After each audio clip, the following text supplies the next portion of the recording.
2022. Lucía Navarro llevaba exactamente un año, 10 meses y 14 días trabajando en el Hotel Real Alcázar de Madrid cuando su vida cambió para siempre en menos de 5 minutos. No fue durante un turno tranquilo de madrugada ni en un momento de privacidad. Ocurrió un miércoles a las 2:15 de la tarde, con el comedor completamente lleno, bajo las arañas de cristal que proyectaban reflejos dorados sobre los manteles blancos, delante de huéspedes de 6 países distintos y de casi todo el personal del turno de mediodía. Lucía tenía 24 años. Había nacido en Toledo en una familia sin recursos y había llegado a Madrid con una maleta pequeña y una beca universitaria que le había costado 3 años de sacrificio conseguir. Estudió Administración y Dirección de Empresas en la Universidad Complutense, sacó buenas notas, aprendió inglés y francés por su cuenta escuchando podcasts en el metro y soñó durante un tiempo con trabajar en gestión hotelera desde dentro. No sirviendo mesas, sino organizando equipos y tomando decisiones. Pero la vida tiene una manera brutal de interrumpir los sueños en el momento más inoportuno, y cuando su madre, Carmen Navarro, recibió el diagnóstico de una enfermedad reumática severa que le impedía trabajar, Lucía guardó el título universitario en un cajón. Buscó el empleo con el salario más estable que encontró y empezó a servir desayunos, almuerzos y cenas en el establecimiento más lujoso del barrio de Salamanca. No se quejaba, nunca se quejaba. Llegaba antes de que terminara el turno anterior, conocía de memoria las alergias y preferencias de los clientes habituales, resolvía los problemas antes de que sus compañeros los detectaran y se quedaba hasta tarde cuando hacía falta sin pedir nada a cambio. Sus compañeros la querían con esa clase de afecto genuino que no se finge, el que nace de ver a alguien trabajar de verdad sin buscar reconocimiento. Los clientes habituales preguntaban por ella cuando no estaba, y Sergio Fuentes, el gerente del hotel, la toleraba precisamente porque era eficiente, aunque jamás se lo habría dicho en voz alta, porque Sergio no era el tipo de hombre que reconoce el mérito ajeno cuando puede usarlo sin pagarlo. Había una compañera, Rosa, que llevaba 6 años en el hotel y que solía decirle a Lucía en los descansos de la tarde que debería exigir más, pedir el turno mejor pagado, hablar con recursos humanos sobre una posible promoción. Lucía la escuchaba y sonreía y le decía que ya llegaría el momento. Rosa no entendía esa paciencia. Más tarde entendería que no era paciencia, sino una confianza silenciosa en que las cosas terminan encontrando su lugar, aunque tarden más de lo justo. Sergio Fuentes llevaba 11 años dirigiendo el Hotel Real Alcázar con una filosofía muy sencilla. Los números lo justifican todo, y las personas solo existen en la medida en que sirven a los números. Era un hombre de 48 años, traje oscuro de todos los días, cabello perfectamente peinado hacia atrás y una manera de caminar por el hotel que comunicaba a todo el mundo que él era el único ser importante dentro de aquellos muros. No soportaba las excepciones, no toleraba la improvisación y consideraba que cualquier acto de generosidad no autorizada era, en el fondo, un robo al establecimiento. Había despedido a otros empleados antes por motivos menores. Cada vez que lo hacía delante de testigos, algo en su expresión revelaba que no lo consideraba una tarea desagradable, sino una demostración de autoridad que disfrutaba más de lo que habría admitido. Aquel miércoles, a las 2:15, todo comenzó con una mujer llamada Elena Morales. Elena entró al restaurante del hotel con su hija Sofía, una niña de 8 años con el pelo recogido en 2 coletas y unos zapatos que ya le quedaban pequeños. Llevaban horas en la calle. Elena había acudido esa mañana a 3 entrevistas de trabajo que no habían salido bien, Tenía el teléfono sin batería, apenas llevaba dinero en el bolso y se había sentado en lo primero que encontró con silla libre para que Sofía pudiera descansar. No pidió nada, o casi nada, un vaso de agua para las dos. Agua. Intentaba distraer a la niña con una conversación sobre los dibujos del mantel, pero Sofía llevaba desde la noche anterior sin comer nada de verdad, y su estómago hablaba por ella con una sinceridad imposible de disimular. Lucía lo vio desde el momento en que cruzaron la puerta. Lo vio con esa clase de atención que no se aprende en ninguna escuela de hostelería, sino que viene de haber pasado hambre uno mismo de niño, de haber visto a una madre sacrificarse sin decir una sola palabra. Vio cómo Elena ordenaba con cuidado los cubiertos que nadie había pedido, como si estar ocupada con algo evitara tener que mirar a su hija directamente. Vio cómo Sofía miraba el pan de la cesta que había en la mesa de al lado con unos ojos que lo decían todo, y no dudó ni un segundo. Fue a la cocina, sacó el dinero de su propio bolsillo, habló con el cocinero en voz baja y regresó a la mesa de Elena con un plato de croquetas de jamón, un segundo de ternera en salsa con patatas y un postre de arroz con leche, todo presentado en la vajilla oficial del hotel con el mismo cuidado con que lo habría servido al cliente de mayor rango del comedor. Le dijo a Elena que era una promoción de la casa para clientes que llegaban entre las 2 y las 3 de la tarde. Lo dijo con tanta naturalidad, con una sonrisa tan tranquila y convincente, que Elena dudó un momento, pero acabó aceptando porque su hija ya había alargado la mano hacia el pan antes de que terminara la frase. Elena murmuró un gracias que era demasiado pequeño para todo lo que quería decir. Lucía asintió y se marchó a atender otra mesa sin hacer del momento algo más grande de lo que necesitaba ser, porque esa también era una forma de respetar la dignidad de alguien. Lo que Lucía no sabía era que Sergio Fuentes revisaba las cámaras del restaurante todas las tardes desde su despacho. Lo que Sergio Fuentes no sabía era que en una mesa del fondo del comedor, casi oculta tras una columna de mármol, había un hombre mayor sentado en una silla de ruedas que llevaba allí desde las 12:30 del mediodía y que no se había perdido absolutamente nada. Sergio apareció en el comedor 20 minutos después. No llegó despacio ni con discreción. Llegó como llegan los hombres que quieren ser vistos llegando, con pasos deliberadamente ruidosos sobre el suelo de mármol, la espalda recta y una expresión en el rostro que ya era una sentencia antes de abrir la boca. Se plantó junto a la mesa donde Lucía acababa de recoger los platos y la llamó por su nombre con un tono que cortó todas las conversaciones del comedor de golpe. Lo que siguió duró menos de 3 minutos, pero se extendió por el salón como una mancha de aceite en agua quieta. Sergio acusó a Lucía de haber regalado comida del hotel sin autorización, de haber engañado a una clienta haciéndole creer en una promoción inexistente, de haber violado todos los protocolos del establecimiento y de haber actuado con una irresponsabilidad que no podía tolerarse bajo ninguna circunstancia. No bajó la voz. No buscó un despacho. No le dio a Lucía la oportunidad de explicarse. Cada frase era más alta que la anterior, como si el volumen fuera una prueba adicional de que tenía razón. Los cubiertos dejaron de sonar. Los turistas alemanes de la mesa 12 se miraron entre ellos sin entender bien el español, pero entendiendo perfectamente el tono. Un matrimonio mayor del barrio pidió la cuenta en voz baja con una incomodidad visible.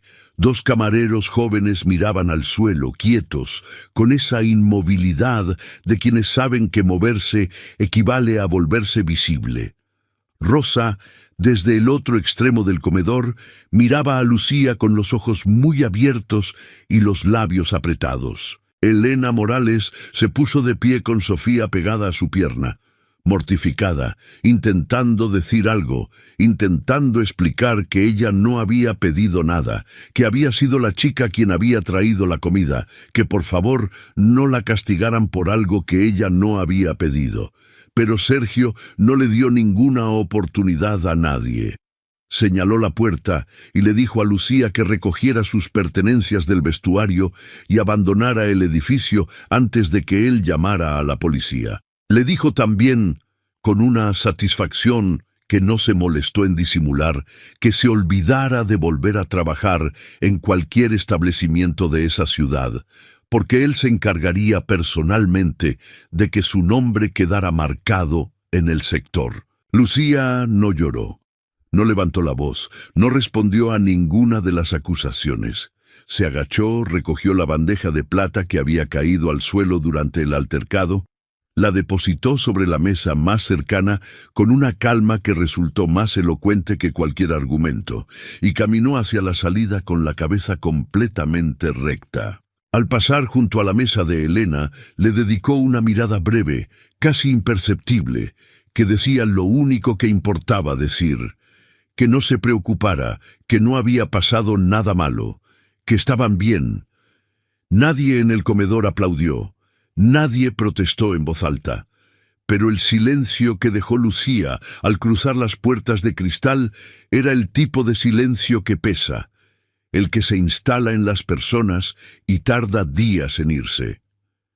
Don Alejandro Valverde lo observó todo desde su mesa del fondo, sin moverse un centímetro. Tenía 71 años, el pelo completamente blanco, las manos grandes y llenas de cicatrices de cuando todavía trabajaba con ellas antes de que el dinero llegara, y unos ojos oscuros que habían aprendido a leer a las personas mucho mejor de lo que la mayoría cree posible.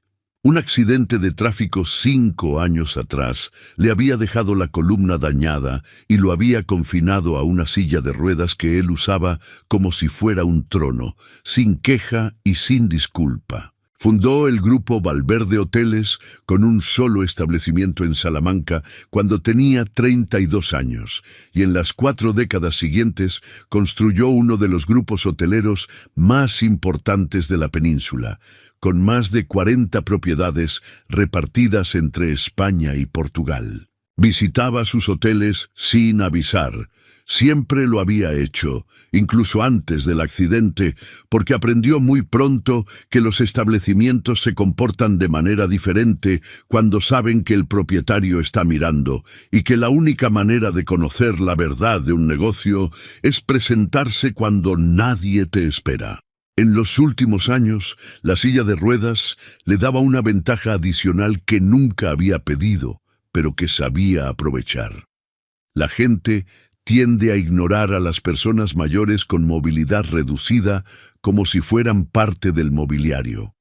Y esa invisibilidad le había enseñado más sobre el funcionamiento real de sus hoteles que cualquier informe de auditoría. Lo que había visto aquella tarde en el comedor del Real Alcázar lo había indignado profundamente, con esa indignación serena que no grita, sino que se asienta y se convierte en decisión. No era solo la actitud de Sergio Fuentes, aunque eso también. Era el cálculo frío con el que un hombre en una posición de autoridad había convertido un acto de bondad en un espectáculo de humillación pública. Era la satisfacción visible con la que había pronunciado cada acusación. Era la manera en que había mirado a la niña y a su madre como si fueran un problema logístico en lugar de 2 personas. Era, sobre todo, la manera en que Lucía había caminado hacia la salida sin perder la dignidad ni un solo instante, con la cabeza en el mismo ángulo exacto con que la había llevado durante toda su jornada. Alejandro conocía ese tipo de persona. Había encontrado muy pocas en 4 décadas de negocio. Le hizo una señal discreta a Javier Ortega, su asistente personal, que había permanecido de pie junto a la columna de mármol durante toda la escena. Javier tenía 43 años, llevaba 17 trabajando para Alejandro y era uno de los 3 seres humanos en los que el empresario confiaba plenamente. Se dirigió hacia la entrada del hotel con paso rápido y alcanzó a Lucía antes de que llegara a la puerta giratoria. La conversación entre Alejandro y Lucía duró 22 minutos en el pequeño salón privado que el hotel reservaba para reuniones discretas, un espacio con 2 sillones y una mesa baja y una luz tenue que lo hacía parecer más íntimo de lo que era. Sergio Fuentes no sabía que ese salón estaba siendo usado. Nadie lo sabía. Alejandro no comenzó presentándose. Comenzó preguntando. Le preguntó si la mujer y la niña eran conocidas suyas. Lucía dijo que no, que las había visto entrar por primera vez en su vida. Le preguntó si había actuado así antes con otros clientes. Lucía pensó un momento y admitió que sí, en alguna ocasión, aunque siempre con más discreción y sin que nadie lo notara. Le preguntó qué había sentido cuando Sergio Fuentes empezó a hablar. Lucía tardó unos segundos en responder. Luego dijo que lo que más le había costado no fue el despido ni la humillación pública, sino ver la cara de la niña cuando todo aquello empezó a ocurrir. La niña había dejado de comer. Había mirado a su madre, y en esa mirada había una comprensión del mundo que ningún niño de 8 años debería tener todavía. Alejandro escuchó todo esto sin interrumpir, con las manos entrelazadas sobre el reposabrazos de la silla de ruedas, y una quietud que no era indiferencia, sino la forma que tienen ciertas personas de escuchar de verdad. Luego le preguntó qué había estudiado. Cuando Lucía mencionó la beca, la carrera en la Complutense, los idiomas aprendidos por su cuenta y los años que había pasado sirviendo mesas para pagar los tratamientos de su madre y sostener a su hermano menor, Alejandro, no hizo ningún comentario sobre la injusticia de la situación ni ningún gesto de lástima. Solo asintió lentamente, como quien confirma algo que ya intuía desde hace rato. Le ofreció el puesto de coordinadora de operaciones personales en su residencia de La Moraleja. Le explicó en qué consistía el trabajo con precisión: gestión de agenda ejecutiva, coordinación de proveedores y contratos, supervisión de eventos privados del grupo, manejo de información confidencial y apoyo directo en decisiones operativas de los hoteles. Le ofreció un salario que era casi el doble de lo que ganaba en el Real Alcázar, seguro médico privado para ella, para su madre Carmen y para su hermano Daniel, y la posibilidad, si demostraba lo que él creía que era capaz de demostrar, de asumir responsabilidades mucho mayores dentro del grupo en el futuro. Lucía lo escuchó en silencio hasta el final. Luego le preguntó por qué. No por qué el puesto, no por qué el salario, por qué ella, por qué alguien que acababa de ver trabajar durante 20 minutos y que había sido despedida esa misma tarde. Alejandro sonrió por primera vez desde que había entrado al hotel esa mañana. Le dijo que llevaba 40 años construyendo empresas y que en todo ese tiempo había aprendido una sola cosa con certeza absoluta: que la manera en que una persona se comporta cuando cree que nadie importante está mirando es la única información que importa realmente. Que los currículos, los títulos y las entrevistas dicen lo que la gente quiere que sepas. Que la conducta espontánea dice lo que son. Esa tarde, le dijo, había visto lo que era Lucía. Lucía aceptó. Pidió una semana para organizar su situación familiar y se presentó en La Moraleja el lunes siguiente a las 8:15 de la mañana, con una libreta nueva, el mismo abrigo de siempre y una mezcla de determinación y cautela que no había tenido desde el día que llegó a Madrid por primera vez con la beca en el bolsillo. La mansión Valverde era una propiedad de finales de los años 70, reformada 2 veces desde entonces, rodeada de jardines que en aquella época del año olían a jazmín y a tierra húmeda después de la lluvia. Tenía 12 habitaciones, una biblioteca que Alejandro usaba casi todos los días, con los libros abiertos sobre el escritorio y los márgenes llenos de anotaciones. Un despacho principal donde se tomaban las decisiones importantes y un personal doméstico de 8 personas que llevaban años trabajando allí y que recibieron a Lucía con la mezcla de curiosidad y reserva que se reserva para los desconocidos cuando no se sabe aún de qué lado están. Consuelo, la cocinera, fue la primera en abrirse. Le preguntó a Lucía si tenía alguna alergia alimentaria el mismo día que llegó, lo cual en aquel ambiente equivalía casi a una declaración de bienvenida. Miguel, el encargado del jardín, la saludó con una inclinación de cabeza que era más respetuosa de lo habitual. Los demás esperaron para decidir. Lo que Lucía encontró en aquella casa no fue solo un empleo. Encontró un campo de minas. Álvaro Valverde, el único hijo de Alejandro, tenía 44 años, era director de expansión del Grupo Valverde y llevaba 2 décadas convencido de que algún día dirigiría toda la empresa como si eso fuera una ley natural y no una posibilidad que había que ganarse. Era inteligente en la manera superficial en que son inteligentes los hombres que han tenido siempre todo cubierto. Rápido con los datos en las reuniones, efectivo en las presentaciones, completamente incapaz de reconocer sus propios errores, porque nadie en su entorno se los había señalado nunca sin consecuencias. Su matrimonio con Beatriz Rivas, 3 años menor que él, había sido desde el principio una alianza más que una historia de amor. Y los dos lo sabían perfectamente, aunque nunca lo hubieran dicho en voz alta, porque decirlo habría exigido una honestidad que ninguno de los dos practicaba. Beatriz era la más peligrosa de los dos, aunque lo era de una manera que costaba señalar con el dedo porque nunca dejaba evidencias directas.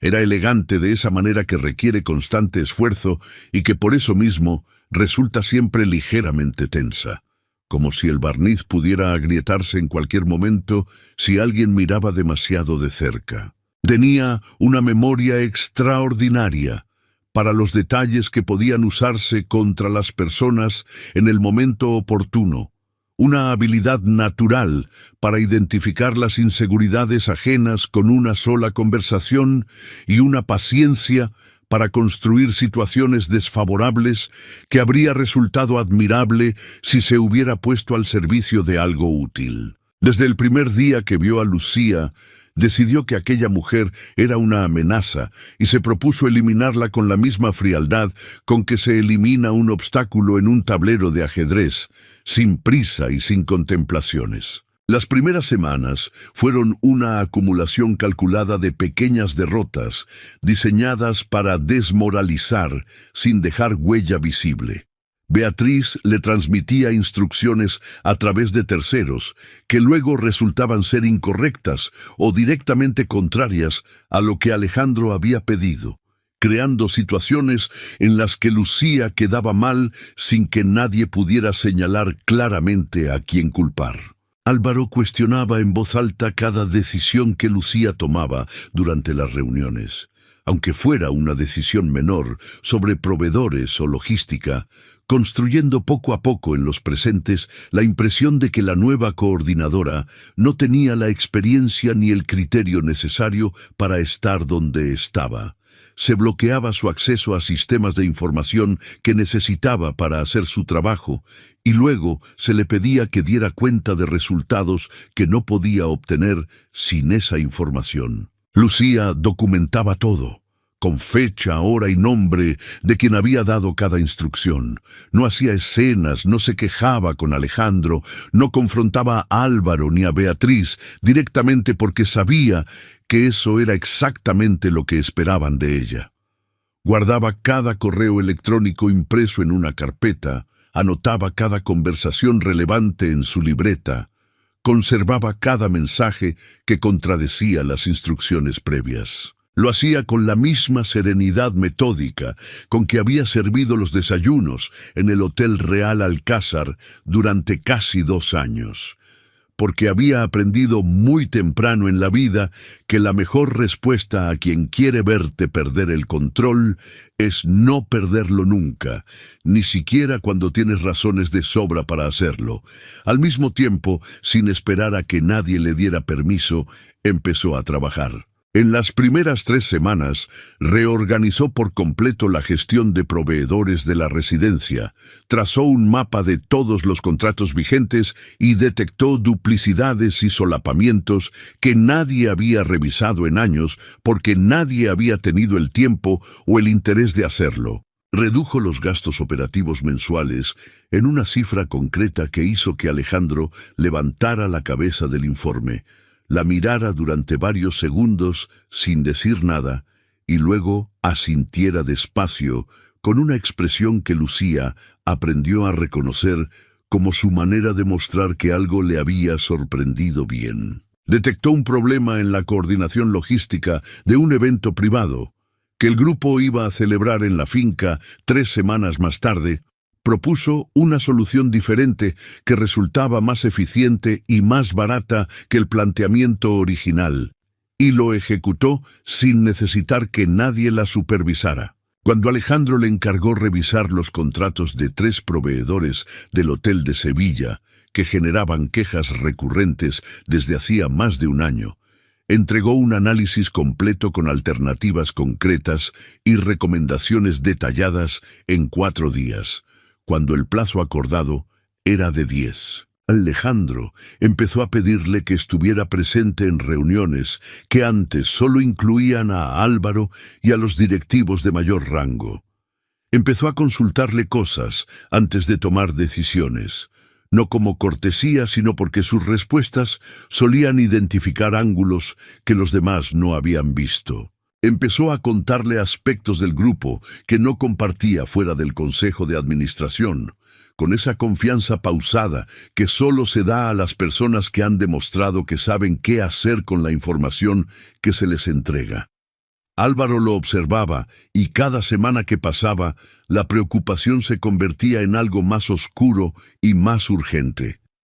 La herencia que había dado siempre por garantizada empezaba a parecerle un suelo que se movía bajo sus pies. El momento en que decidió actuar fue cuando su padre mencionó, de pasada, durante una cena familiar, un domingo por la noche, que estaba considerando incluir a Lucía en las negociaciones preliminares para la expansión del grupo hacia Barcelona, Valencia y Sevilla. 3 operaciones que representaban la mayor inversión de la historia del Grupo Valverde y que Álvaro llevaba años esperando gestionar personalmente como la demostración definitiva de su capacidad. Esa noche, cuando Alejandro se fue a dormir, Álvaro y Beatriz hablaron durante más de 2 horas en el salón de su apartamento de Príncipe de Vergara con las luces bajas y las voces controladas.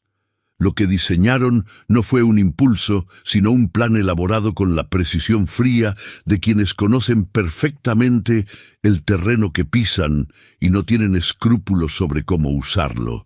Tenían acceso al despacho de Alejandro porque siempre lo habían tenido. Conocían los códigos de las cajas donde se guardaba documentación confidencial. Sabían exactamente qué documentos relacionados con la expansión serían más comprometedores si aparecían en manos de la competencia, porque habían participado en las reuniones donde se elaboraron. Y conocían a 2 personas dentro del sector que estarían dispuestas a declarar, con los incentivos adecuados, que habían recibido información privilegiada a través de una fuente interna del grupo. Lo ejecutaron un jueves por la tarde cuando Alejandro estaba en una revisión médica programada con semanas de antelación y Lucía había salido a una reunión con un proveedor de catering para el próximo evento. Entraron al despacho, fotografiaron los documentos estratégicos de expansión y los copiaron en una memoria USB que luego dejaron entre los efectos personales de Lucía en la pequeña oficina de la planta baja, colocada de manera que pareciera olvidada descuidadamente, pero en un lugar donde alguien que buscara encontraría sin dificultad. Hicieron llegar la información a 2 empresas competidoras a través de un intermediario que no tenía relación visible con ellos. Y cuando la filtración empezó a circular discretamente en el sector, se la presentaron a Alejandro con la expresión bien ensayada de quienes no querían creerlo, pero no podían en conciencia ignorarlo, con documentos, con nombres, con una memoria USB encontrada exactamente donde ellos la habían puesto. Alejandro escuchó a su hijo durante 20 minutos sin interrumpirlo una sola vez. Luego le pidió, con una voz completamente plana, que saliera de su despacho. Durante los 3 días siguientes apenas comió. Javier Ortega lo veía en el despacho a horas en que normalmente habría descansado, con los papeles extendidos sobre la mesa y la mirada de alguien que está revisando la misma información por 4ª o 5ª vez, esperando encontrar algo diferente. El estrés se acumuló con una rapidez que su cuerpo, después del accidente y de los años, no podía absorber como antes. Lucía notaba el cambio en el ambiente con la misma precisión con que se nota cuando va a llover, aunque el cielo todavía esté despejado. Nadie le decía nada directamente. Las miradas eran distintas. Javier, cuando se cruzaba con ella, tenía una incomodidad contenida que no le era propia. Le preguntó si había algo que debía saber. Javier le dijo que no era el momento de hablar. Lucía respetó eso y siguió trabajando porque no sabía qué otra cosa hacer, y porque parar habría sido admitir una derrota que todavía no entendía. El 4º día por la mañana, Alejandro sufrió un episodio cardíaco en su despacho. Javier estaba a 20 metros, y Lucía estaba en el pasillo, revisando un presupuesto impreso, cuando escucharon el golpe seco de la silla de ruedas contra el canto del escritorio, y luego silencio, que fue lo más aterrador. Los dos llegaron al mismo tiempo. Alejandro estaba inclinado hacia adelante con una mano en el pecho y el color completamente ido del rostro. Álvaro estaba en la planta de abajo. Beatriz no estaba en la casa. El personal doméstico se agolpó en el umbral de la puerta sin saber qué hacer con sus propios cuerpos. Lucía no se paralizó ni un segundo. Llamó al número de emergencias mientras evaluaba el estado de Alejandro con la otra mano, ya en su muñeca, tomando el pulso. Le habló sin parar para mantenerlo consciente, con una voz tranquila que no era actuación, sino la consecuencia natural de haber decidido no entrar en pánico. Le desabrochó el cuello de la camisa, comprobó su respiración, recordó con una claridad inesperada lo que había leído años atrás sobre protocolo de emergencia cardíaca en un manual que había estudiado por pura curiosidad, y lo aplicó punto por punto. Le dijo a Javier con exactitud qué necesitaba en ese momento y qué debía tener listo para cuando llegara la ambulancia. Le indicó al personal doméstico que despejara completamente el acceso desde el pasillo hasta la entrada principal. Cuando Álvaro llegó desde el piso de abajo, pálido, con los ojos muy abiertos y los brazos sin saber dónde ponerse, Lucía le dio instrucciones concretas y directas para que buscara la medicación de emergencia que Alejandro guardaba en el cajón izquierdo de su escritorio, la que el médico le había prescrito hacía 2 años, por si acaso. La ambulancia llegó en 11 minutos. Los médicos dijeron después a Javier, en el pasillo del hospital, que la manera en que se había gestionado la situación antes de su llegada había marcado una diferencia real en el desenlace. Alejandro pasó 4 días ingresado. Durante esos 4 días, Lucía siguió gestionando la residencia con la misma atención que habría puesto si él hubiera estado presente, atendiendo los asuntos del grupo que no podían esperar, coordinando con el equipo médico para que la familia tuviera información clara y actualizada. Álvaro firmó los documentos que debía firmar. Beatriz visitó el hospital en 2 ocasiones, ambas breves. Ninguno de los dos dirigió a Lucía más que lo estrictamente necesario para que el funcionamiento de la casa no se detuviera, lo cual no le sorprendió, pero sí le confirmó algo que llevaba semanas sospechando. Cuando Alejandro volvió a la mansión, estaba más delgado y se movía con más cuidado, como alguien que acaba de recordar que su cuerpo tiene límites. Pero sus ojos seguían siendo los mismos.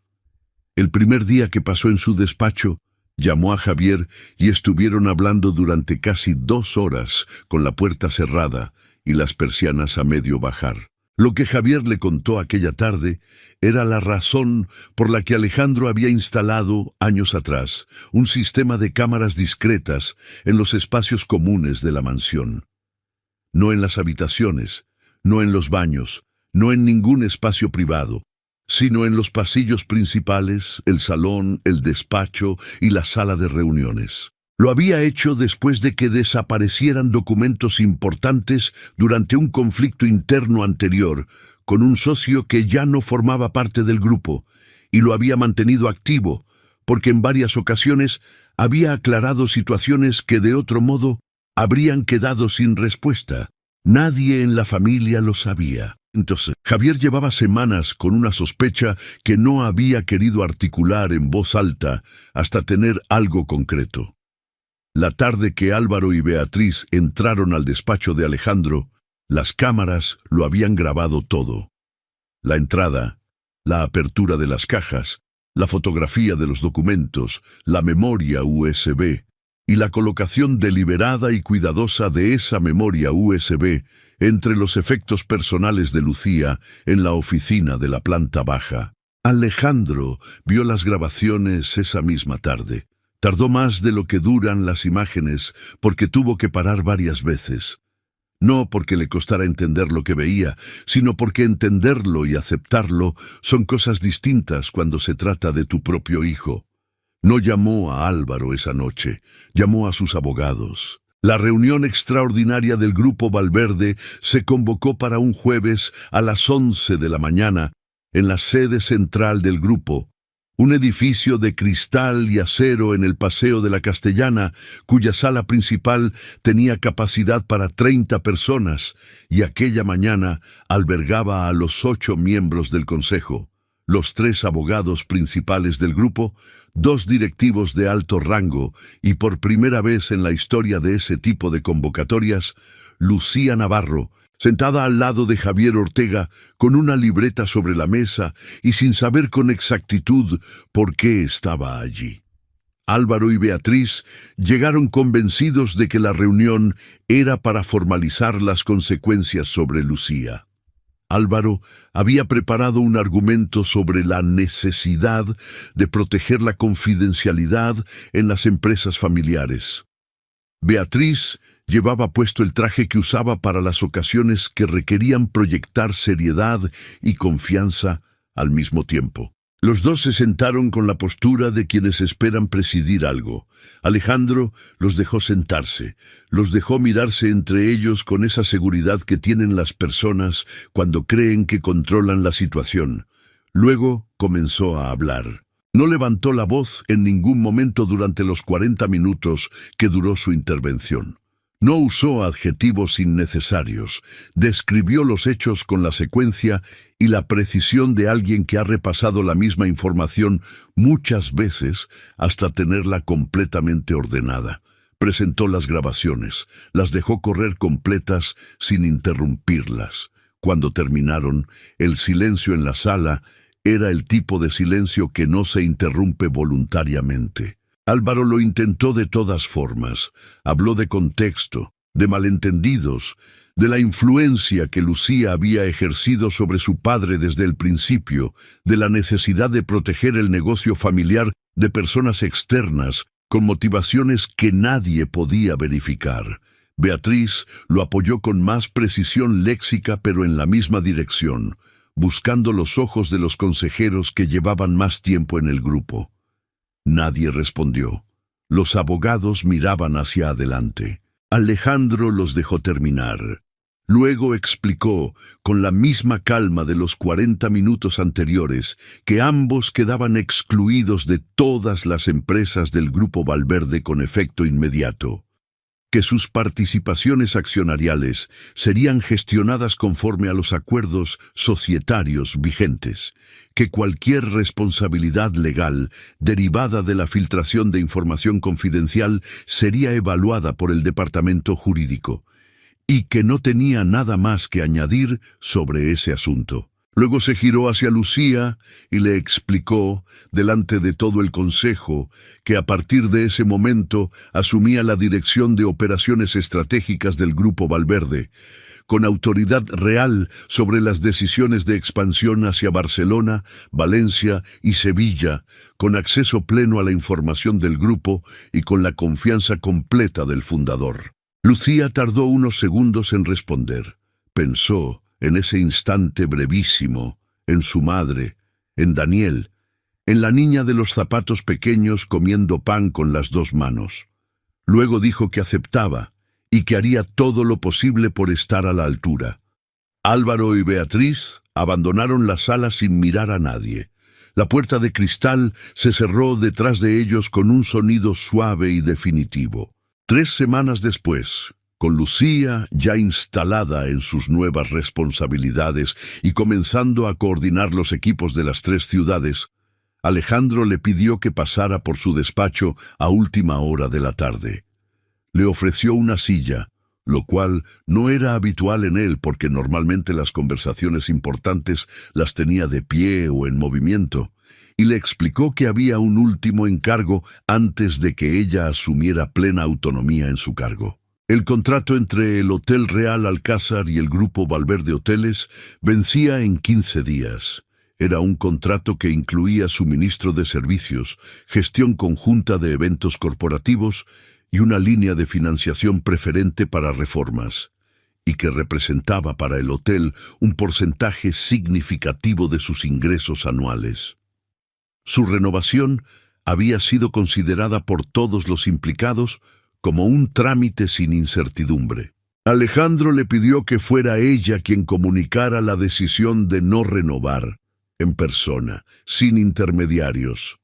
Lucía tardó 4 días en organizar la reunión, utilizando el canal habitual, con una solicitud formal de encuentro para revisar los términos del contrato. La cita se fijó para un martes a las 12 del mediodía en una sala de juntas del edificio del grupo en la calle Serrano. Una sala con mesa larga, sillas de cuero y una ventana que daba a los árboles de la acera. Sergio Fuentes llegó 5 minutos antes, con su traje oscuro y su carpeta y su manera de caminar que no había cambiado. Estaba de buen humor porque aquella reunión, en su cabeza, era una firma pendiente. Cuando entró a la sala, la persona que lo esperaba estaba de espaldas, mirando por la ventana. Cuando se giró, Sergio necesitó casi 3 segundos completos para procesar lo que tenía delante. Su cerebro hacía el trabajo de reconciliar 2 imágenes que no debían coexistir en el mismo espacio. La camarera, a la que había despedido públicamente delante de medio hotel, y la mujer que estaba al otro lado de aquella mesa, con la tranquilidad de alguien que no necesita demostrar nada a nadie. Lucía lo dejó procesar. No aprovechó esos segundos para ningún gesto de superioridad. Le indicó con calma que tomara asiento y esperó a que lo hiciera. Luego le explicó, con precisión y sin ningún adorno, que el Grupo Valverde Hoteles había tomado la decisión de no renovar el contrato con el Hotel Real Alcázar al término del periodo vigente, que esa decisión era definitiva y ya había sido comunicada internamente, que el grupo agradecía los años de relación y que todos los términos del cierre se gestionarían de manera ordenada conforme a los acuerdos contractuales existentes. Sergio intentó intervenir varias veces. Lucía lo dejaba y continuaba cuando terminaba, sin irritación, sin aceleración, con la misma cadencia de alguien que está comunicando un hecho ya resuelto. Cuando Sergio cambió de registro e intentó apelar a la historia de la relación entre ambos establecimientos, a los años de colaboración, a la posibilidad de revisar las condiciones, Lucía lo escuchó hasta el final. Luego le dijo que la decisión no estaba sujeta a revisión y que cualquier consulta sobre los términos del cierre podía dirigirla al departamento legal del grupo, cuyos datos recibiría por correo antes del final del día. Se puso de pie. Le deseó buenas tardes y caminó hacia la puerta con la cabeza exactamente en el mismo ángulo con que la había llevado el día que salió del comedor del Real Alcázar con la bandeja en la mano y la dignidad completamente intacta. Sergio Fuentes se quedó solo en la sala durante varios minutos, no porque necesitara tiempo para entender lo que había pasado, sino porque tardó en poder levantarse. Afuera, en el pasillo, Javier Ortega esperaba a Lucía con 2 cafés en vasos de papel, como si lo hubiera previsto. Ella tomó uno y lo sostuvo entre las manos un momento sin hablar. Luego miró por la ventana del pasillo hacia la calle, donde la gente pasaba bajo un sol de otoño que calentaba sin quemar, uno de esos días de Madrid en que la luz tiene una calidad particular que hace que todo parezca más nítido de lo habitual. Pensó en su madre, que aquella mañana había tenido la mejor revisión médica de los últimos 3 años, con los índices de inflamación más bajos desde el diagnóstico.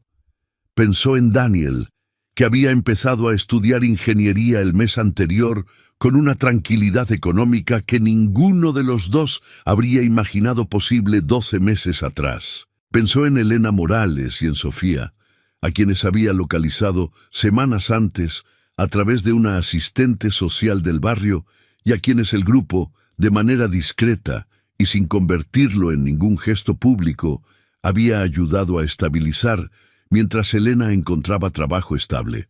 Pensó en Rosa, su compañera del hotel, que le había enviado un mensaje el día anterior diciéndole simplemente que se alegraba por ella y que ya sabía que tenía razón en ser paciente.